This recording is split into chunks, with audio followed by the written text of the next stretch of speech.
Ini kasus ini mirip-mirip sama yang lalu-lalu kan, nggak ada bedanya sebenarnya. Ya baik kasusnya Gisel, Luna Maya, yang sekarang juga begitu. Posisinya seperti itu juga. Jadi kemungkinan yang wanita adalah korban juga, kemungkinan besar ya. Yang wanita adalah korban, dia nggak tahu nih, gitu. Jadi dia nggak tahu kalau di shoot, divideokan atau dikamarkan, dia nggak tahu, kemungkinan besar. Ataupun kalau dia tahu, mungkin hanya untuk konsumsi berdua, begitu. Harapannya begitu kan. Nah, ketika dibuat konsumsi berdua, dibikin, itu masih belum melanggar hukum. Tapi kemudian ketika ternyata tersebar, dipublikasikan, itulah kuncinya, itulah yang melanggar hukum. Tapi bukan dia juga tentunya.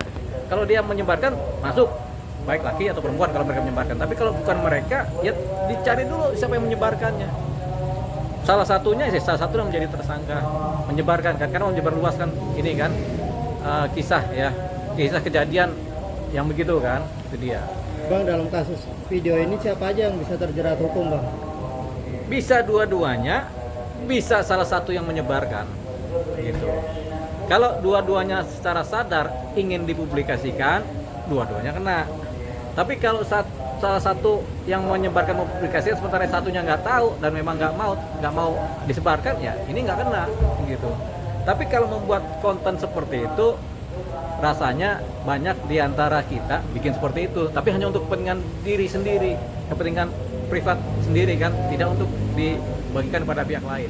Menjadi pidana ketika dibagikan kepada pihak lain, karena ada timbul rasa tidak suka, tidak nyaman, tidak senang. Ada potensi pelanggaran hukum di situ nantinya. Oh, tapi kalau melihat videonya, si wanita lihatnya ini, Bang, kayaknya dia mengetahui bahwa itu emang sedang direkam. Itu nanti adanya di penyelidikan. Kita kan bisa menduga-duga, bisa mengira kan, tapi nanti dilidik. Benar nggak Anda tahu di video kan? Benar. Untuk konteks apa Anda mau divideokan? Apakah untuk privat atau untuk dibagikan kepada orang lain? Itu nanti kuncinya. Ketika bilang, oh sebenarnya saya hanya untuk diri saya sendiri, nggak mau dipublikasikan. Saya nggak tahu siapa yang mempublikasikan. Nah itu dia bisa lolos dari jerat. Jadi tergantung penyelidikan dan pertanyaan penyidik. Perihal yang menyebarluaskan gimana, Bang? Nah itu pasti terkena jerat pidana, undang-undang pornografi, pasti itu, karena menyebarluaskan kan, baik undang-undang pornografi secara khusus maupun undang-undang ITE secara khusus juga, gitu. Bang, itu kan public figure, Bang, artinya banyak idola mereka juga, banyak fansnya. Nah, fans itu kan kalau melihat idolanya itu walaupun dia berbuat salah atau apa, tetap tuh ada yang malah pengen ngikutin gaya hidup selebritinya. Itu gimana, Bang? Artinya dampaknya negatif buat moral dampaknya generasi. Negatif. Secara etika tidak baik, secara hukum belum tentu tersangka, gitu. Tapi dampaknya negatif. Ini harus paling enggak diselesaikan secara etika moral, yaitu si public figure ini harus meminta maaf.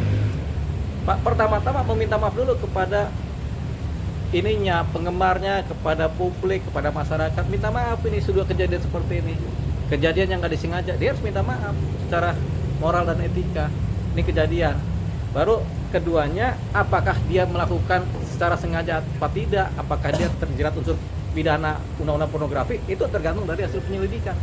Tapi secara etika dia harus minta maaf, moral dan etika dalam bermasyarakat, gitu.